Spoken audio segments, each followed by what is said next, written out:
ମାମୁନା କଣ କରୁଛି? କଣ କରୁଛି ମାମୁନା? ଆଁ ହଉ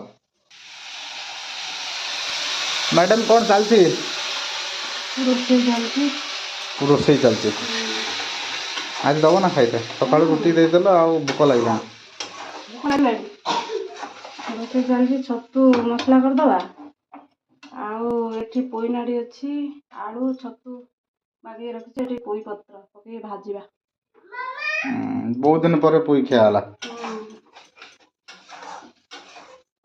ଭାଜି ଦେଇ ଖାଇଦବା ଆଉ। ଝିଅ ଡାଲି ଅଛି, ଡାଲି ଖାଇବ ଆଉ। ହଉ। ରୁଚିବ ନା? ହୁଁ। ତମକୁ କେତେ ଭୋକ ଲାଗୁଛି? ତମେ ତ ଦେଇଥିଲ ରୁଟି କ୍ଷୀର ଖାଇଥିଲ।